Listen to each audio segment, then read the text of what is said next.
April here. Welcome to another episode of UNAWA, our online conversational series that comes from the Filipino word that means to understand. We want to encourage Filipino youth and families to find common ground and understanding with each other and aid in the normalization of mental health in the Filipino community. Before we begin, we wish to acknowledge that the land on which we gather is Treaty 6 territory and a traditional meeting ground and home for many Indigenous peoples, including Cree, Saulteaux, Naistapi, Blackfoot, Métis, and Nakota Sioux. Today, it is a privilege to have Allia here with us today to speak about anti-Asian hate. So without further ado, Allia, thanks for joining us. Can you tell us a little bit about yourself? Yeah, of course. So my name is Allia. I am going into my 5th and final year of electrical engineering at the University of Alberta. I've been living in Alberta since I think I was 9 years old. And ever since I've been here, I've lived in a really small town. I'm not sure if I should be naming the town specifically, but in grade 5, if I remember correctly, I was the only, if not one of the only, non-white people in my class. So that was something I had to deal with for a few years while I was growing up. Mm-hmm. And so can you tell us a little bit about what your experiences has been with racism? Of course. Yeah, so I think it was really important to point out that I was one of the first. Event that was in grade 5. Going into high school, we ended up with a few more Asian immigrants coming into our school. So I was no longer the only one, but it actually led to a little bit of an unfortunate nickname. Since I was the first one, they called me the original Asian. For a while, my nickname was actually the OA. And at the time, I didn't really find anything wrong with it, I guess. I was just like, yeah, I was the first one here, like no big deal, right? But as I've reflected on it over time, it's really come to light that that was their way of showing that I was never really going to be one of them. I was just one of the Asians that came. I just so happened to be the first. So yeah, that's one experience I had.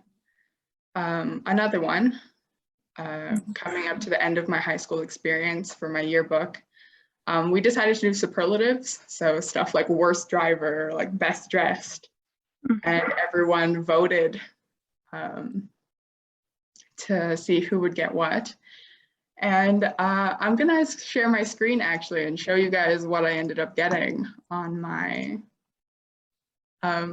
for my yearbook. I'm not sure if you can see it. Since it's a podcast, of course, I'll say it out loud, but I was voted most likely to get deported.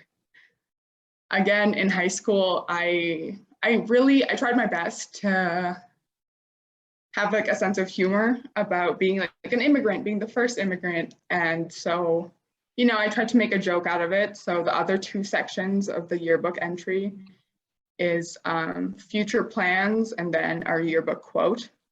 So I was voted most likely to get deported. My future plans, as a joke, I said not get deported. And then my quote is that racist? Now, 5 years later, the answer is yes, it is absolutely racist. I am so ashamed every time I look back at this yearbook photo. Yeah.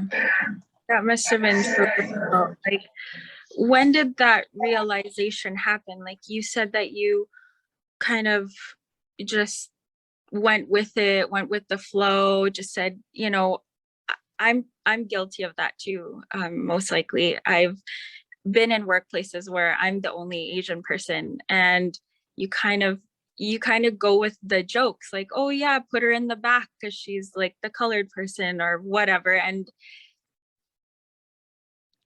I also only now realize that that's not right. But at what point did you start to feel that way? Actually, I had a really hard time in high school. The racism was most likely a part of it. I'll say that. Mhm. So I actually didn't stop to think about my yearbook quote until we were discussing this podcast about anti-Asian hate. Um, I had completely forgotten that that was what my yearbook quote and what my superlative was until I was discussing with my sister, and she was like, "You remember that's what you wrote, right? That's what they voted you as." And I genuinely didn't. I think like I just blocked it out. Maybe like after the end of high school, I was like, okay, we can forget about like that part of my life. And then I didn't really realize until I had the time and I had the reason to reflect on it for this podcast. So even though it's a really sad realization for me, I think it's really important to know that that was a part of my high school experience. And that's probably like one of the reasons why it just wasn't that great for me. Mm. Wow. And what do you think, like, do you think there has been any change in anti-Asian racism during the pandemic? Or possibly, like, how did you know that anti-Asian racism was becoming worse or more visible with the pandemic? Yeah. I think there's definitely been change. And like you said, I think it's getting worse. Or if it's not getting worse, then it's definitely getting recorded. Some of the more painful parts of the pandemic was everyone blaming any Chinese or Chinese looking, quote unquote, person. And then these videos would come out of people shoving elderly Asian people to the ground, like just abusing Asian people for something that's not their fault. Like I said earlier, I'm not sure if it's worse or if it's just getting recorded. It was really, yeah, it was pretty bad during the pandemic, I thought. Yeah, I totally agree. Those were mostly my feed for a little while. There was a lot of that, like elderly getting pushed down, and especially in the States for some reason. Like I always saw that like in my feed and my stories on Instagram. It was so difficult to watch. Exactly. And when everyone kept perpetuating that it was like the Chinese virus and that like misnomer, just like it, like I'm not of Chinese descent by any means, but it just perpetuated that there is that need for like an us versus them perspective, that there's always like someone to blame. And unfortunately, Asian people always seem to be on the wrong side of that us versus them, you know? Mm-hmm. Were there any experiences that you had during the pandemic that you would say was like a racist act towards yourself or any of your friends? I can't say that I dealt with anything personally during the pandemic. And I'm grateful for that, because I was scared. There was always that fear that like my parents would get abused, like at work. Like I said, I come from a small town in Alberta, and my high school experiences only show that it's not the most accepting place, and they'll choose to ridicule you for something that you can't change. So on a personal level, it was really just fear for my parents, really. If they were experiencing anything, any racism or any abuse, or again, something that they can't help, their heritage, something that we should be proud of. Yeah, I totally understand that. I felt quite similar to you during this time. So moving forward, why do you think racism is an issue, and how are visible minorities affected? Wow, that's definitely a loaded question. Why is racism a problem? It just, it's hard to explain. Like I didn't really realize what racism was until I left kind of my small rural Alberta town. because exposure is so important. Exposure to people in the same group as you, to different groups as you, with people with different backgrounds, different experiences, and that's just not something I saw while I was in high school. It's really one of those things that it's so hard to even think about. Like I said earlier, no, when I I get was it. first discussing this with my sister, I was already starting to tear up. I was like, I can't believe I let that happen. That was one of the most painful parts for me. I was so ashamed of my own heritage, of like who I was. I was so like, I didn't want to acknowledge that I was different from everyone else. So I just like let the jokes come almost. If that makes sense, I would just roll with it. Like you said earlier, it's easier to take the jokes than to rebut them. Especially when for a little while I had no other Filipinos in my grade. I was the only one. I didn't have anyone to share the experience with.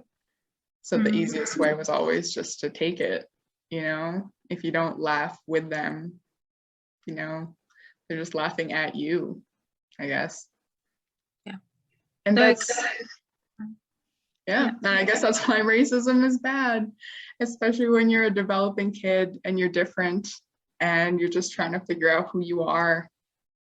At such a young age, I didn't realize how much that affected me and how I made friends, how I chose my friends, how I acted in social circles, until I had the opportunity to reflect on it because of this podcast. And I think that really makes a good segue to the next question, is that how did it affect your mental health and your overall well-being? Like, did you know at the time that it was really affecting you, or has it just been kind of this sudden realization when you were reflecting on it? I didn't know. I'm going to be very honest. I never liked my high school experience. Even now, I don't really like to talk about it. And when people ask me about it, I don't really remember. And I think it's because it was such a hard time for me that I may have just blocked it all out. I've really just chosen to ignore that part of my life and just tried to focus on like who I am now and how I can grow from here. But it's so hard to think about that. Like there was this whole section of my life where I didn't feel safe to be myself, to be like who I actually was, that my brain has just chosen to like block that whole part of my life out. Like that's so crazy. I think a lot of us do that. I always thought that it wasn't happening to me, but then when you're forced to take a look, sit down and go through, okay, has there been something in my life that was racist that I just let slide because at the time I just didn't want to deal with it? I don't know how to stand up for myself, or is it even racist? Like your quote, right? Going back to that. Is it racist? Is it racist? That is exactly how I felt about it. It's so hard to stand up for yourself in the moment. Like you're questioning, is that really racist? Do they mean it? Like, do they know what they're saying? And then it doesn't really occur to you until you're right. Like you're forced to think about it. Like in some cases, I'm like, no, I've never experienced racism before. But then again, you think about it and it's there. And that realization hurts a lot. I'm gonna be honest. And you were speaking, like saying that you were talking to your sister. And so like, how can you talk about racism with your family and friends? And why do you think it's important to talk about it? Because obviously it brought up a lot of things for you, but how did that come about? And I'm really lucky. My sister is also a part of Philsa. She was a part of Philsa before I was. But she's always had this connection to our heritage that might be a little stronger than mine was, because I denied it so much during my growing years, that the fact that she had this like stronger connection with our heritage and that she was my peer, that she was someone I was comfortable talking to, and the fact that she did have the same experiences as I did, that's what made me comfortable talking to her about it. It's so important. And for others who aren't so lucky to have a sibling with the same experiences or the same connection to their heritage, that's why I think it's so important to join groups like Philsa or other Filipino students associations, because we've all been there. I'm sure many, if not all members of our group has a similar story or has a similar experience. And that's why I'm so grateful for Philsa, that if not like that, they are so forthcoming about being able to talk about these experiences and being able to reflect on them and giving us resources for how to handle them, or if not resources, then just a social group, just a support group that we can talk to. So for me, the most important part was really finding that first person that understood what I was going through and was willing to listen to it. And again, it's so important to talk about it, because you don't grow, you don't learn, you don't understand what's going on. Just like I did, I didn't understand what it was until I had the opportunity to talk about it. And that's why I think it's so important even now for me to be able to speak about it on this podcast. And hopefully I'll be able to reach one more person for them to understand that this isn't good, that this is racism, and maybe I can help them open up to someone. Yeah, I totally. It is so difficult to talk about it, but it's so important to talk about it. And you're so right. Like even yourself, you said, you kind of blocked it out because you didn't want to, I've done the same thing. So I can really relate to what you're saying and how things have gone before you really, found yourself and started to talk about it, and then reflecting on it. It is really challenging. And so based on community organization and initiatives you've seen, what can our communities like cities, ethnocultural communities, schools, or other institutions do to combat racism to build safer and healthier communities? I think one of the most important things is exposure. Like I mentioned before, there was a massive change coming from like the small town to Edmonton, because I was able to meet so many more people of so many other backgrounds, so many other cultures, heritages, ethnicities, and that kind of exposure. Like everyone is human, everyone is a person, Mm-hmm. Like this is like slightly off topic, but like there wasn't a Black person in my class until I was in university. Wow.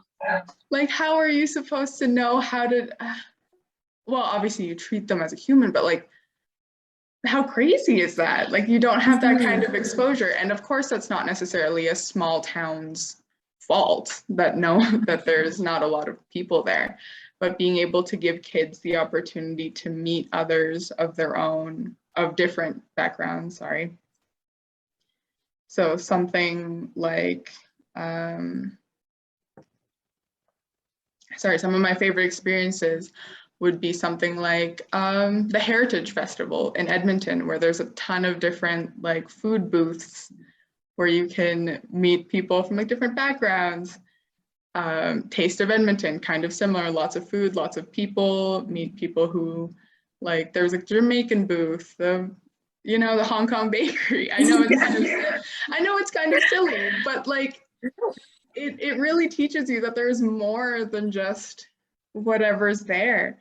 So in my opinion, what our communities can do to help combat racism is like a lot of outreach, just making sure that there are events in the community where kids, especially kids, can come and learn about everything, Mm-hmm. I hope that made sense. No, it totally makes sense. I mean, if you put food and culture together, it's kind of a great common ground, because food really opens up different, different doors into communities that's not so intimidating. It's like, if you try food, it's not like you have to go and like completely immerse yourself in a culture, but you get a taste of it.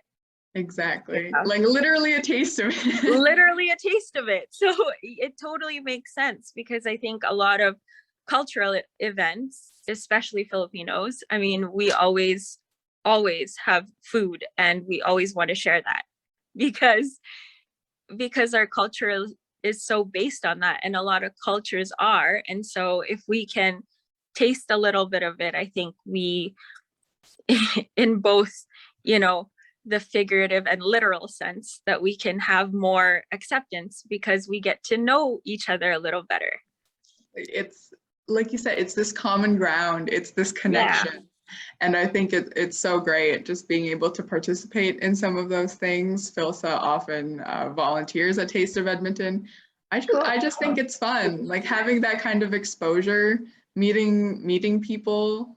That kind of community outreach is so valuable for everyone of all ages. So yeah, that's something I would love to see more of. Awesome. And what do you think, like, as individuals, what can we do as individuals to combat racism? That is quite the question.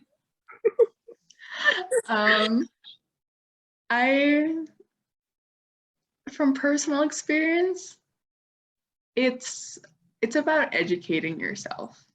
I think about who I was when I was 16, 17 years old, and I wish I knew a little bit more.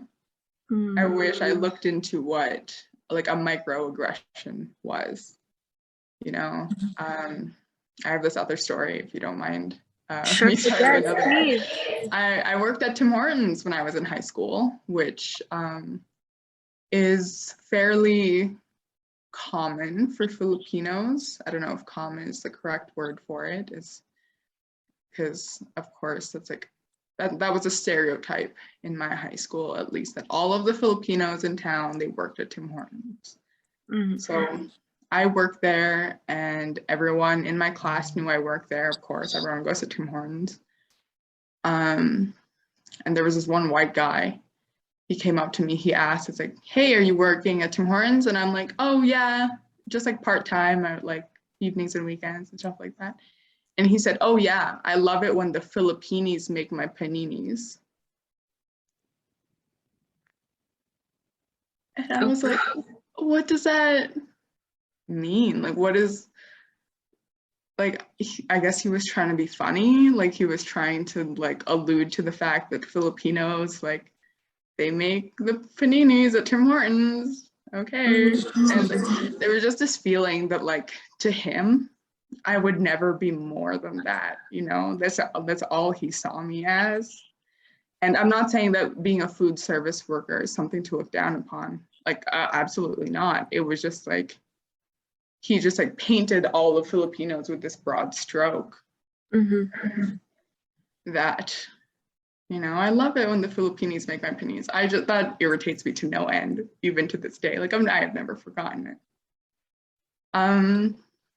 So what can an individual do? I wish I was more educated at that point in my life to be able to stand up for myself. And I wish that someone else stood up for me, whether it was like a peer, especially like a teacher. I'm not sure if anyone overheard it in the first place, but that would have changed everything for me. That when you see stuff like that, when you hear things like that, just being able to intervene just a little, like, is just saying like, hey, that's rude, or like, that's not funny. I think it's a small thing, but it could go a really long way. And so you would say that that's how others could support, people experiencing or having experienced racism, is to stand up for them, say something. Yeah, it doesn't have to be a big thing. Like, in my opinion, you don't have to start a movement. You don't have to start a hashtag. You don't have to start a club or a group, even though those are all great things. Sometimes in the end, it's really just being able to say, that's not funny. Hey, that's rude. Those little things, it matters. And I wish that someone would have done that for me. So, yeah. I like that. So now that, I mean, in the fall, people are going back to the U of A, I think, in person. Do you have any knowledge of where people can go for support? Like, say, if they're experiencing racism or feel like they need like any help with it? Well, the best advice I can do at the moment is Philsa is there for Filipinos specifically, and of course everyone else. We're willing to come listen, and you can, and we'll try our best to help. But there are a ton of clubs on campus that would be more than willing to listen and to help out. But honestly, I'm not too familiar with all of the support on campus, which is maybe one way that I could grow as well. Maybe look into that a little more. And during the pandemic, a lot of incidents of racism was highlighted, and more people become aware of the prevalence of racism today. What do you hope people will do with this awareness now that it's becoming, you know, something that people are actually seeing? Yeah. It's actually kind of crazy to me that, yeah, with all of these videos coming out, there are still somehow deniers out there, you know, that are saying, no, in Canada, like everyone's equal. We treat everyone equally and like kindly in Canada. Like that's only a US problem. And I hope that at least like the small stories I've had today have shown that that's really not the case. Even these like small problems to like the worst videos that we've seen circulating online, this awareness is so important. And what I hope to come of it is that people will realize the consequences of their actions, I guess. Like that they can do something to help, and like every little thing counts.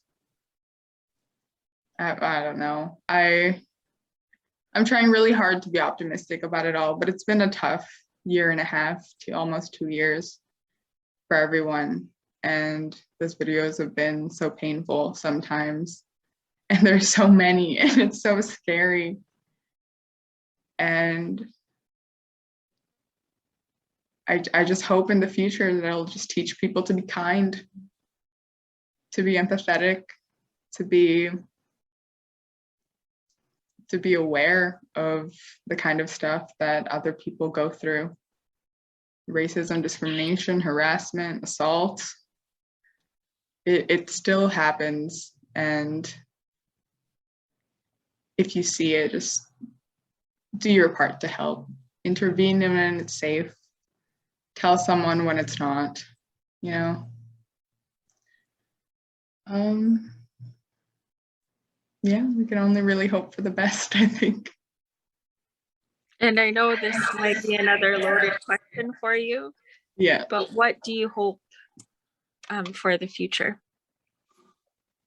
Is it too much to say end racism? Is that a little? I feel like that's a little too on the nose. What